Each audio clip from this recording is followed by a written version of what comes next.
What if no one will care? Oh my gosh, okay, this is so uncomfortable.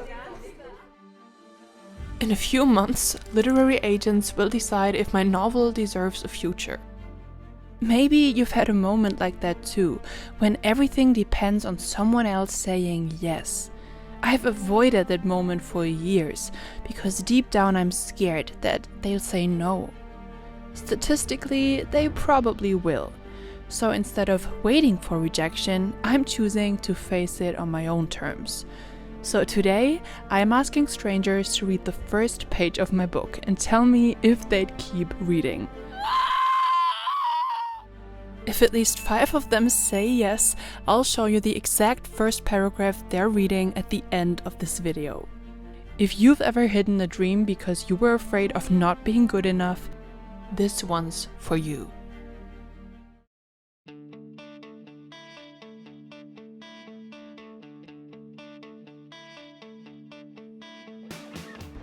So I'm in the beautiful city of Lucerne right now. Lucerne has many stunning places.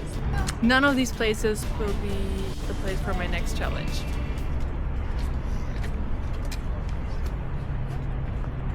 This will.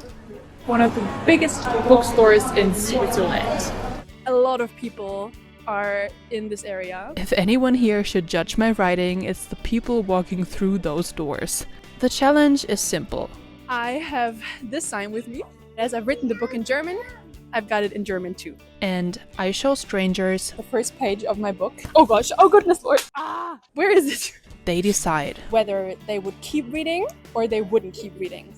I have to stay here, no matter what happens, for 1 hour. Okay, 1 hour starts now. Am I ready? No.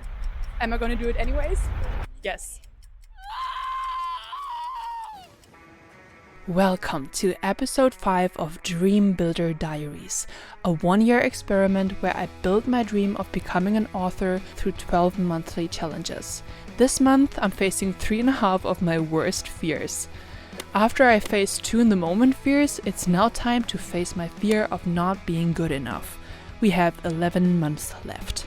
And by the way, hi, I'm Svenny, like Sven from Frozen but with an I. Chapter 5. Pages, Panic, Public. It's strange. I want to share my stories with the world, and at the same time, I'm terrified of doing exactly that. It's easier to dream in private. It's harder to dream in public. Oh my gosh, okay, this is so uncomfortable. I am an introvert. I am highly sensitive. So this is definitely a big challenge for me. I'm gonna push through. Okay, so today the goal is to face my not good enough fear. Psychologist Pippa Grange talks about 3 steps when it comes to dealing with this kind of fear. And there's one important step we can't skip. See it. Really look at what you're actually afraid of. What does your fear look and feel like? When does it show up? And she suggests giving your fear an image, because when you only approach fear rationally, you miss everything happening underneath. So if I give mine a shape, it's an alien on the wrong planet. Too deep, too sensitive, too different. And my stories feel like that too. Right now it seems like everyone wants romance, spice, and I'm writing something darker, dystopian. Kinda like Hunger Games meets Mulan. Sometimes I wonder, is there a place for me on this planet? Step 2, face it. So let's get back to the challenge. I was afraid for nothing, because for a while, no one cared. That's when my alien whispered, "See, I told you, no one cares about your stories." But Pippi Longstocking was there, a symbol of fearless strength. I decided to borrow some. So far my highlight are the dogs walking by. I really would like them to stop. Not to read my page, but so that I can pet them. You know, there's people that stand in the street with like donation signs and like Jehovah's Witnesses. I kind of feel like them right now. But just when I thought this hour would pass without a single person stopping, someone did. The police. Not exactly the audience I was hoping for.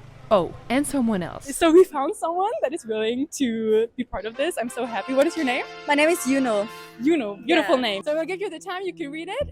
And then came the hardest part. I stood there, doing nothing, while they read something I've worked on for years. I had to just stand with it, with the fear, with the embarrassment, the vulnerability, with the possibility that it's not good enough. I've jumped out of a plane. I've spent a night alone in a forest. But this hit differently. I would read it.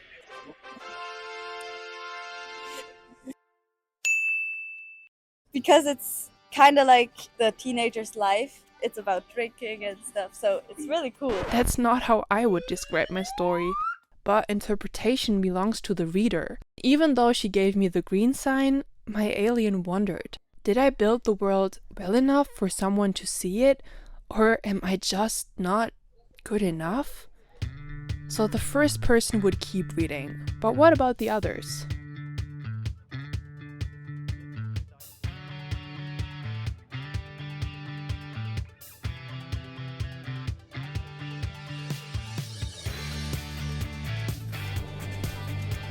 Again, just staying with the fear, with the possibility of rejection.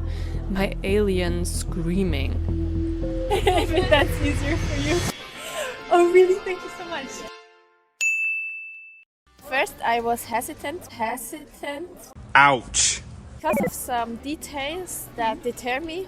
What made you hesitate? The name Finn. Oh, really? It also reminded me of Bridget Jones. My dystopia reminded her of a romantic comedy? That's when the doubt crept in. Because maybe I hadn't made the dystopia strong enough. A good first page jumps right into the story. Do you think that was given right here? Not quite. Ouch. I respected her honesty, but my chest was suddenly really tight. It's strange how one small critique can weigh more than 3 positive reactions. My first instinct was to defend the page, but if I only listen to applause, the story won't grow, and neither will I. Not every writer needs to be a writer for everybody. So. That's true.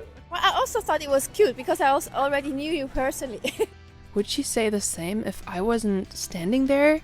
Let's see if we will find another person and if someone will give me the red one. This isn't just about getting a yes. If a literary agent rejects the book, I'll have to handle that reaction. But if it gets published, I have to handle reactions too. There's no version of this dream where no one has an opinion. And a few more people had an opinion of their own. This or this? No. That's really good. Also.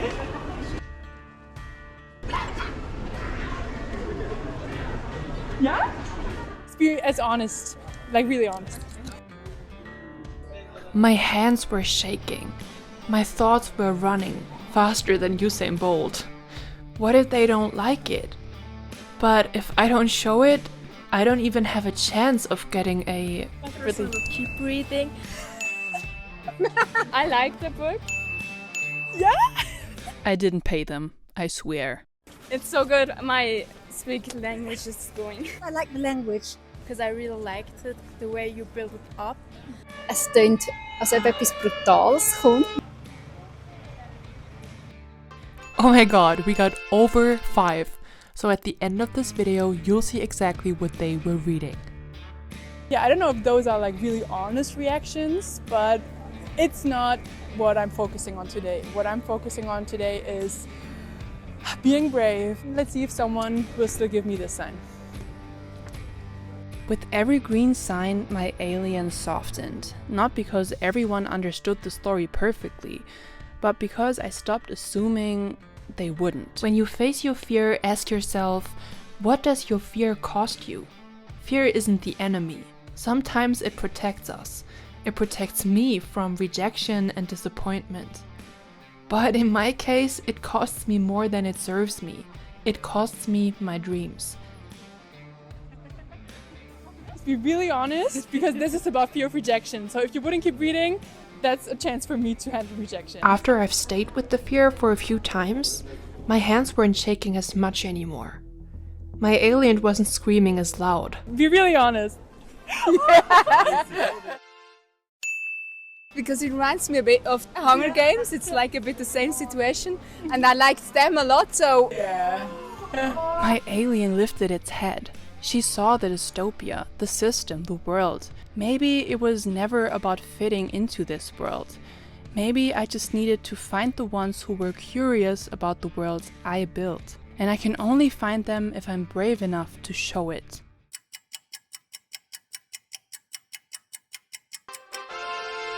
So 1 hour is over. I can't believe how many people were willing to talk to me, to read my book, and I honestly can't believe that all of them gave me the green sign. But I'm so happy that I did it. Oh my gosh, I faced my third fear. Let's get something to eat and celebrate that we did it. After the challenge, I deserved a little rest. So I went inside the bookstore. There are still dystopias on these shelves. Hunger Games, 1984, stories like mine. And they belong here. And maybe I belong here too, because Bookstores always make me feel like home. And this could be the home of my book baby. one day, because You can dream, right? This series is called Dreambuilder Diaries after all, so... So now that we faced our alien, step 3 is replace. Ask yourself, what new story can you tell to replace your old fear? Today taught me something. I don't need to replace the alien. I need to replace the belief that it has to fit into someone else's world. Pippa Grange says that you can replace not good enough fears with dreams, connection, purpose. And I'm replacing my fear with all of those. Building my author dream replaces my fear of trying. It connects me with people who care about similar things. And maybe it even inspires some of you to build your own dreams. There's a quote that says, if you're born into a world you don't quite fit in, maybe you're meant to create a new one. And maybe that's what I'm doing through my stories, through this series. I talked to a lot of different people today, with different reading habits. So do you normally read a lot? No, not really. Lots of books. Different tastes, I like German literature. The fantasy books, non-fictional, romance. different opinions. Was actually really good. Not quite. By showing my work, I connected with all of them. Not because they saw the same story and they all understood my story the way I wanted them to, but because I gave them a chance to, because I stopped hiding. Look at this cute cafe.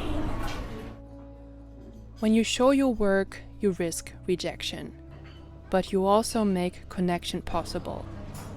And you can't have one without the other. There are so many people in this city, all carrying their own stories, their own fears, their own doubts.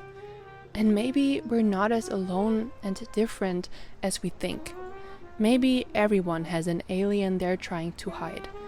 And maybe courage and facing fear means simply choosing to show it. And maybe when we show our aliens, we give others permission to show theirs too.